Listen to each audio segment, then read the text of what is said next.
Salam, axşamınız xeyir olsun. Gündən mühüm xəbər toplusu ilə qarşınızdayıq. Diqqətiniz bizdə olsun. Əvvəlcə əsas xəbər başlıqlarına qısaca nəzər.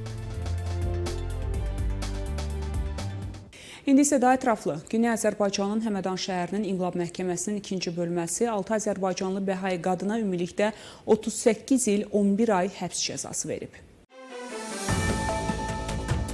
İnsan Haqları Təşkilatlarının yaydığı məlumata görə Nida Muhabbi, Akifə Zahidi, Fəridə Əyyubi, Nura Əyyubi, Zərin Doxt, Əhədzadə və Jalə Rızayı Bəhai icmasına üzv olmaq və şəriətə qarşı pozuculuqda günahlandırılıblar. Qeyd edək ki, hazırda İranda 300 mindən çox Bəhai yaşasa da, İran Konstitusiyası Bəhai təriqətini rəsmən tanımır. İran Mədəni İnqilab Ali Şurasının qərarına əsasən Bəhai təriqətinə mənsub olanlar ölkədə vətəndaşlıq hüququ olmayan insanlar sayılırlar.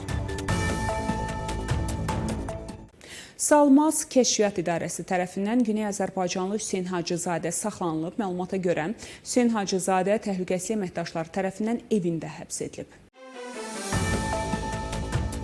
Məlumata görə Hüseyn Hacızadə təhlükəsizlik əməkdaşları tərəfindən evində həbs edilib. Kəşfiyyat Nazirliyinin vətəndaşlarının mobil telefonlarını müsadirə etdiyini bilən Hüseyn Hacızadə bəy telefonu nazirliyin əlinə düşməsin deyə onu qabaqcadan sındırıb. Həbsdən sonra məmurlar onu Salmas Kəşfiyyat İdarəsinə təhvil veriblər və dindirilmə zamanı o ağır fiziki işgəncələrə məruz qalıb. Məlumatlı mənbələrin bildirdiyinə görə zabitlər Hüseyn Hacızadəyə təpiklə zərbələr endirib. Nəticədə o başından və bədəninin digər nahiyələrindən ağır xəsarətlər alıb. Nəticədə onun başına 11 tikiş vurulub. Hüseyn Hacızadə həmin gecə azadlığa buraxılsa da, azadlığa çıxmazdan əvvəl məmurlar onu hadisəni ictimailəşdirəcəyi təqdirdə daha sərt tədbirlərlə hədələyiblər. O hazırda tibbi yardım alır, ona və ailəsinə isə təzyiqlər davam edir. Keçən illə müqayisədə Şərqi Azərbaycan əyalətində yağıntının 20% və bənd ehtiyatlarının 50% azalması əyaləti ciddi su böhranı ilə üz-üzə qoyub. Bu barədə Şərqi Azərbaycanın regional su şirkəti məlumat yayıb. Ardıcıl quraqlıqlar, yağıntının azalması və su ehtiyatlarının əhəmiyyətli dərəcədə tükənməsi Şərqi Azərbaycanda su ehtiyatlarının gələcək durumu barədə narahatlıqları artırıb. Bildirilib ki, statistikaya görə əyalətdə orta illik yağıntı təxminən 311 mm-dir. Ancaq cari yağıntı ilinin 8 ay ərzində orta yağıntı ötən ilin müvafiq dövrü ilə müqayisədə təxminən 20,5%, yəni 48 mm azalıb. Qeyd edək ki, ekoloqlar su qıtlığının yaranması ilə əlaqədar dövlət qurumlarını günahlandırır, yağış və yeraltı suların idarə olunması üçün tədbirlər görmədiklərini bildirirlər. Onların fikrincə, yağıntıların azalmasından daha çox mövcud su qaynaqlarından plansız şəkildə istifadə edilməsi quraqlığın artmasına səbəb olur. Marağa Vətəndaşlıq Qeydiyyatı İdarəsinin əməkdaşları Güney Azərbaycanlı uşağa məcburi ad qoyaraq gərginlik və mübahisəyə səbəb olublar. Marağa Vətəndaşlıq Qeydiyyatı şöbəsinin əməkdaşları valideynləri yeni doğulan övladlarına Arkan deyil, Aykan adını yazdırmağa məcbur ediblər. Bu isə mübahisə və narazılığa səbəb olub. Uşağın atası Bağır Abbaspur bildirib. Oğlumuz 2025-ci il iyunun 2-sində dünyaya gəlib və biz ona Arkan adını seçmişdik. Bu ad türkçə saf, təmiz, təbiətli deməkdir. Ancaq Qeydiyyat İdarəsində bizə dedilər ki, bu ad artıq icazə verilən siyahıdan çıxarılıb. Halbuki biz əvvəllər bu adla sənəd verildiyini də dedik. Yenidən müraciət etdikdə isə bizi Aykan adını seçmişdik. Məcbur etdilər. Bizə bildirdilər ki, Aykan Arkana bənzir. Bu açıq-aşkar hüquqlarımızın pozulmasıdır. Biz övladımıza istədiyimiz adı verə bilmədik. Ətraf mühit fəallarının yaydığı yeni görüntülər və məlumatlar göstərir ki, Urmu gölünün keçən il hələ də su olan quzey hissəsi indi tamamilə quruyub.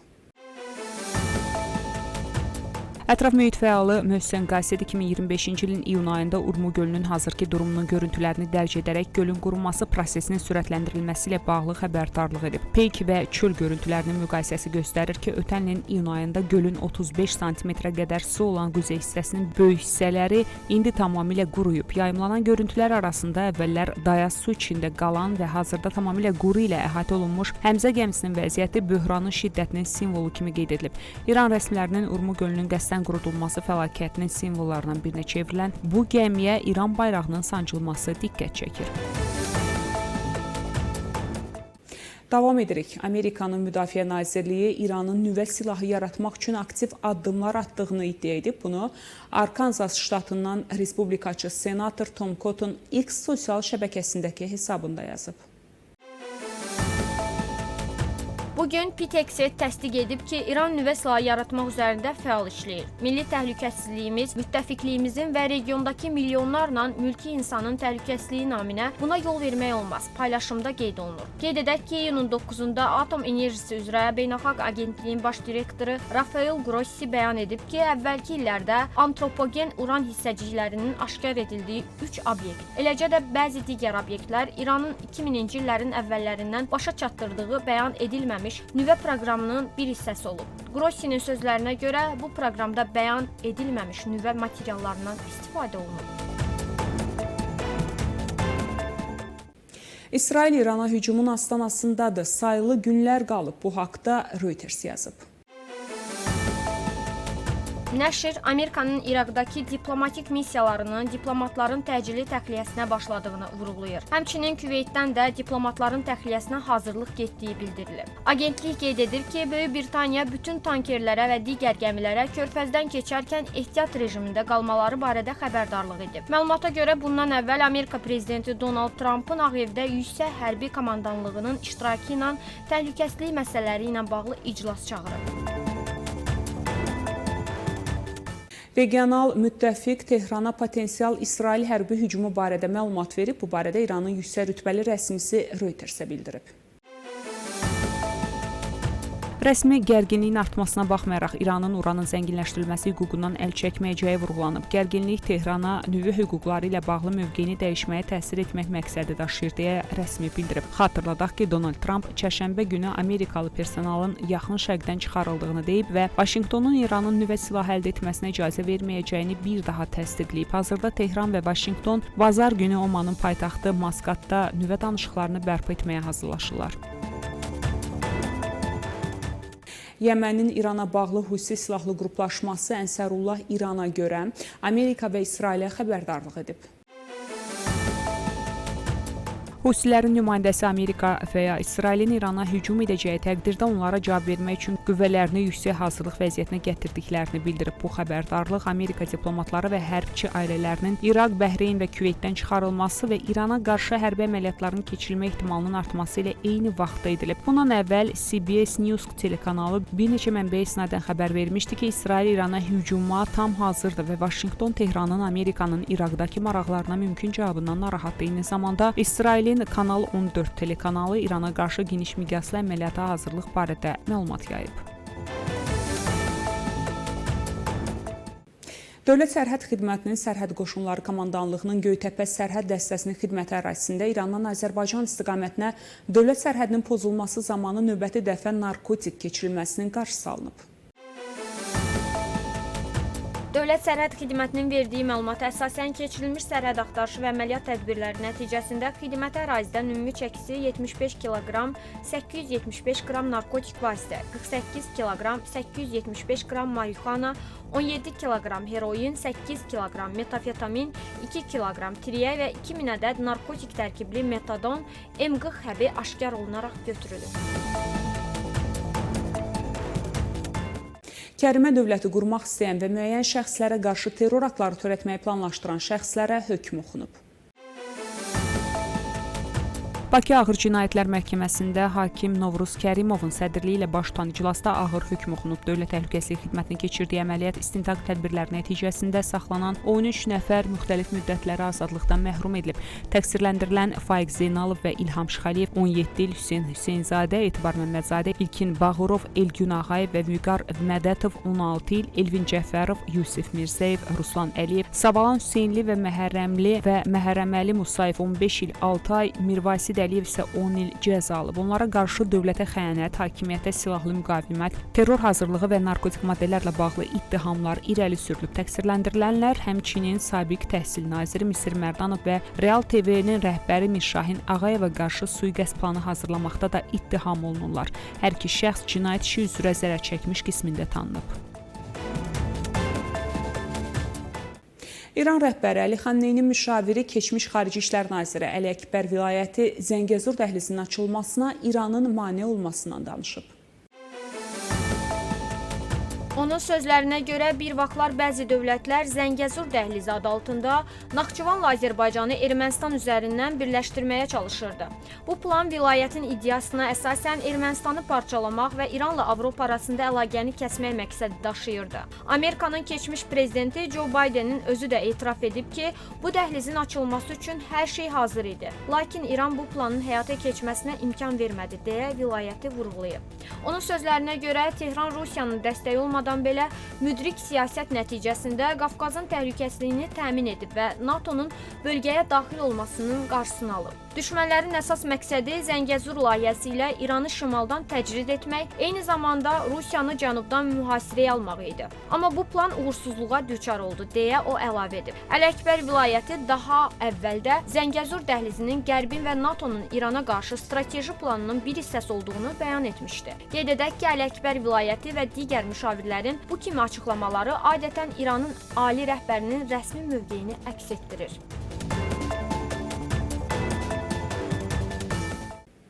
Güney Koreyada İranın yüngül atletika komandasının 3 üzvünə qarşı zorlama iddiaları üçün aparılan tibbi test müsbət nəticə verib. Bununla bağlı Independent Farsi məlumat yayıb. Güney Koreyada cinsi təcavüzdə ittiham olunan və həbsdə olan 3 milli komanda üzvü üzərində aparılan bütün tibbi müayinələrin nəticələri müsbət çıxıb. Nəşr İranın yüngül atletika üzrə milli komandasının üzvünə istinadən yazıb. Bildirilib ki, İranlı atletlər Əmir Muradi, Hüseyin Rəsuli və Məsud Kamranın bütün DNT testlərinin və qurban qadınların testlərinin nəticələrinə uyğun gələn fiziki və cinsiyyət nümayəndələrinin nəticələri müsbət elan edilib və Güney Koreya məhkəməsinə təqdim olunub. Qeyd edək ki, iyunun əvvəlində Güney Koreyanın Hankure qəzeti Asiya çempionatında iştirak etmək üçün bu ölkəyə gedən bir baş məşqçi və 2 atletin 20 yaşlı qadına təcavüz etdikləri, bir idmançının isə telefon oğurluğuna görə saxlanıldığını yazıb. Məlumatların yayılmasından sonra Tehranda İdman Nazirliyi və Atletika Federasiyası qarşısında etiraz eyləmləri keçirilib. Federasiya başçısı Ehsan Həddadinin istifası istənilib. Beynəlxalq Atom Enerjisi Agentliyinin Rəhbərlər Şurası İranın nüvə proqramına qarşı qətnamə qəbul edib. Almaniya, İngiltərə və Fransanın təklif etdiyi qətnamə 19 lehinə, 11 bitərəf və cəmi 3 səs əleyhinə olmaqla təsdiq edilib. Rusiya, Çin və Burkina Faso qətnamənin əleyhinə səs verib. Bu, Rəhbərlər Şurasının son 3 ildə İslam Respublikası əleyhinə qəbul etdiyi 3-cü qətnamədir. Qərb ölkələrinin əvvəlki qətnaməsi 2024-cü ilin noyabrında 19 lehinə, 12 bitərəf və 3 əleyhinə səslə qəbul edilib. İran Xarici İşlər Nazirliyinin sözçüsü İsmail Bəqai yeni qətnamənin qəbul edilməsinə cavab olaraq ABŞ, Fransa, İngiltərə və Almaniyanı Beynəlxalq Atom Enerjisi Agentliyinin Rəhbərlər Şurasından alət kimi istifadə etməkdə ittiham edib. O, qəbul edilən qətnaməni əsassız və qəddar adlandırıb. Qeyd edək ki, qətnamənin qəbul edilməsi İrana qarşı tətik mexanizminin işə salınması və daha geniş sanksiyaların tətbiqi ilə nəticələnəcək. Ukrayna pilotsuz uçuş aparatlarının aerodromlarına hücumundan sonra Rusiya ən bahalı hərbi təyyarələrini bu ölkənin hədəfindən uzaqlaşdırıb. Məlumata görə 2 Tu-160 strateji bombardmançı və raket daşıyıcısı cəbhə xəttindən 6000 kilometrdən çox məsafədə yerləşən Uzaq Anadır aviabazasına köçürülüb. Nəşr qeyd edib ki, aerodrom Alyaskadan təqribən 660 kilometr aralıqda yaşayış olmayan Çukotka yarımadasında yerləşir. Aerodrom soyuq müharibə dövründə Rusiyanı Amerikanın potensial hücumlarından qorumaq üçün yaradılıb. Qeyd edək ki, Tu-160 səsdən sürətli bombardmançı təyyarələri nüvə silahı daşıya bilir və Rusiya arsenalında ən bahalısıdır. Hər birinin qiyməti təxminən 500 milyon dollardır. Müqayisə üçün Amerika bombardmançı donanmasının əsasını təşkil edən B-52 Strafortress təxminən 94 milyon dollar dəyərində qiymətləndirilir. Rusiya ümumilikdə 16 belə təyyarənin istismarda olduğunu bildirir. Eyni zamanda Ukrayna bildirib ki, həmin Tu-166'ların bəziləri Hörümçək toru əməliyyatı çərçivəsində iyunun 1-dəki hücum zamanı zədələnib. Almaniyanın Müdafiə naziri Boris Pistorius bugün Ukraynanın paytaxtı Kiyevə gedib. Nazir səfər çərçivəsində Ukraynadakı vəziyyəti və əlavə hərbi yardım məsələlərini müzakirə etməyi planlaşdırır. Ukraynanı elə formada dəstəkləmək üçün hər şey edirik ki, o özünü müdafiə edə bilsin və Rusiyanı ciddi danışıqlara hazır vəziyyətə gətirə biləcəyi bir mövqedə olsun deyə Pistorius bəyan edib. O əlavə edib ki, Almaniya və digər Avropa ölkələrinin gələcəkdə Ukraynaya necə dəstək verəcəyi, sənaye əməkdaşlığı sayəsində atıla biləcəyi addımlar və digər yardım formaları gündəmdə olacaq. Qeyd edək ki, may ayının sonunda Almaniya Ukraynaya 5 milyard avro dəyərində yeni hərbi yardım paketi ayırdığını təsdiqləmişdi. Müdafiə Nazirliyi bildirmişdi ki, bu vəsaitin bir hissəsi Ukraynanın müdafiə sənayesinə birbaşa sərmayələrdən ibarət olacaq və Almaniya hökumətinin məqsədi Ukraynanın müdafiə qabiliyyətini uzunmüddətli və dayanıqlı şəkildə gücləndirməkdir.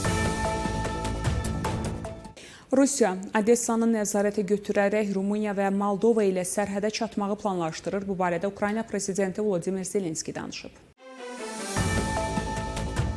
Odessanın Rusiyanın hədəfində olduğunu vurğulayan Zelenski sözlərinə belə davam edib. Rusiya işğal etdiyi ərazilərdəki saysız-hesabsız şəhər və kəndlərdə olduğu kimi onu da məhv etmək istəyir. Rusiya hərbi planları bu bölgəni, Odessanı, daha sonra isə Moldova və Rumıniya ilə sərhədi göstərir.